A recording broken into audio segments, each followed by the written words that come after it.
Hello everyone, I'm Yin Yupeng.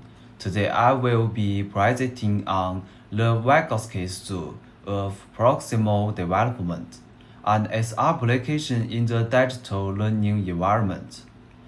This presentation aims to explain the key ideas of Vygotsky's social-cultural theory and demonstrates how these concepts can be effectively applied in technology-enhanced learning contexts.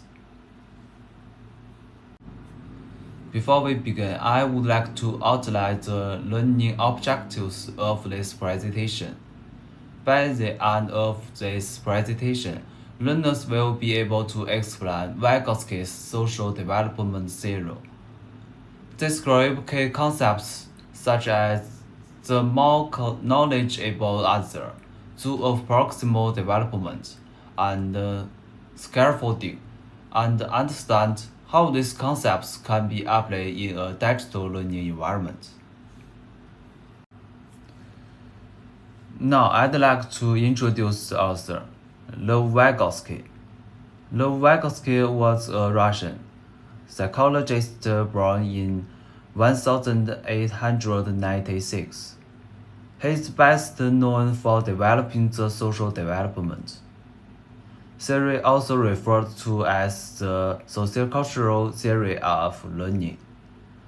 Vygotsky emphasized that cognitive development is deeply influenced by social interaction, language, and cultural context. His work has had a significant impact on modern educational theory and instructional design. Vygotsky's social development theory emphasizes that learning is a socially constructed process. According to this theory, cognitive development does not occur in isolation but through interaction with others. Social interaction plays a central role in learning, as knowledge is first developed through communication between individuals, such as teachers and peers, before being internalized by the learner. Language is considered a crucial tool for thinking and learning, as it enables the learners to express ideas and negate meaning. In addition, Vygotsky believed that culture and social contexts strongly influence how individuals learn, making learning both a social and cultural process. The concept of the more knowledgeable other, or MQ, refers to an individual or agent who possesses a higher level of knowledge or skill compared to the learner. Traditionally, the MQ may be a teacher, a parent, or a more capable peer.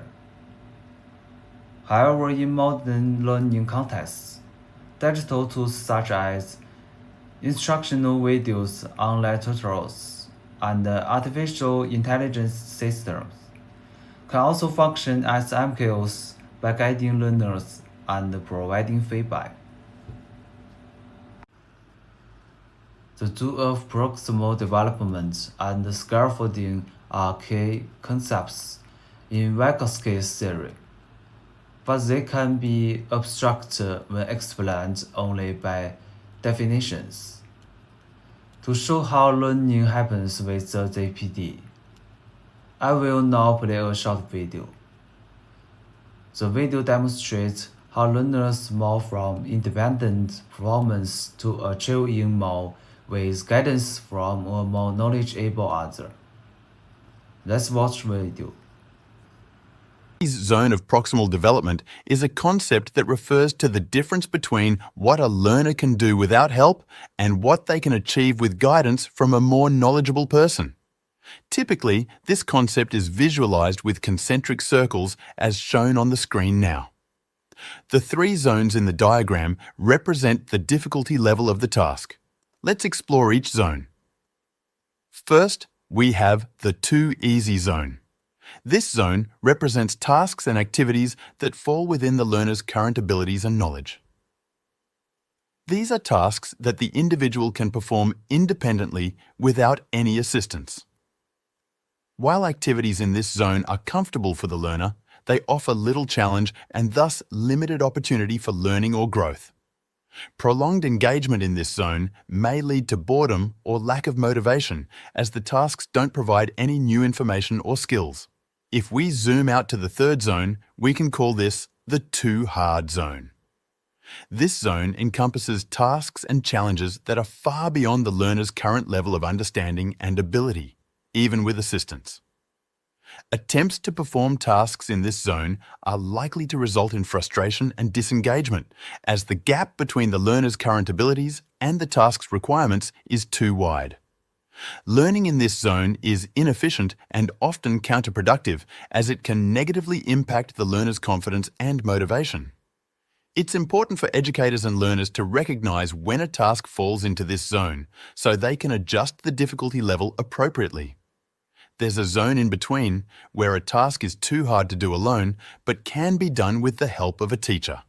This is the zone of proximal development. Vygotsky argues that this zone is the sweet spot for learning. In this zone, tasks can be accomplished with some guidance and support from a more knowledgeable individual, such as a teacher, mentor, or even a peer. The zone of proximal development represents the area where the learner is ready to acquire new skills and knowledge. Learning in this zone is challenging but achievable, leading to significant growth and development. It's where the learner is pushed slightly beyond their comfort zone, facilitating effective learning and skill acquisition. Okay, we understand the zones, but how can teachers use them to support learning? Here are 4 key takeaways. 1. Scaffolding. Scaffolding involves providing structured support to help students progress through their zone of proximal development. As students gain proficiency, the support is gradually removed, encouraging independence. Effective scaffolding requires the educator to be attuned to each student's progress and to adjust the level of assistance accordingly. 2. Differentiated instruction. Recognizing that each student has a unique zone of proximal development, educators should strive for differentiated instruction, tailoring learning activities to meet the needs of each student. This might mean providing varying levels of challenge within the same classroom or adapting teaching methods to suit different learning styles. 3. Peer learning and collaboration. Since the zone of proximal development emphasizes learning through social interaction, educators can facilitate peer learning and group activities where more knowledgeable students can help others. This collaborative learning can be highly beneficial as it allows students to learn from each other. 4. Avoiding overwhelm and frustration.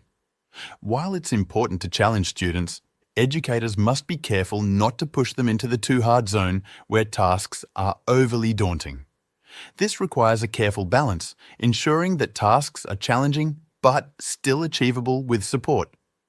This video has helped you to understand how to use the zone of proximal development, but in order to truly be effective at using the zone of proximal development in your teaching, you need to apply a student-centered approach. And to do that, you need to watch this video here. As shown in the video, learners can complete more challenging tasks when appropriate support is provided, such as explanation of prompts from a teacher or peer. This illustrates the zone of proximal development, which is the gap between what learners can do independently and what they can achieve with guidance. Scaffolding refers to temporary support within the ZPD. As learners gain competence, this support is gradually reduced. allowing them to learn independently. This reflects the levels of ZTD: the actual development level, the rule of proximal development, and tasks beyond the learner's current ability. A digital learning environment refers to learning setting that integrates digital tools and technologies to support teaching and learning processes. It aims to enhance learners' engagement, interaction, and access to learning resources.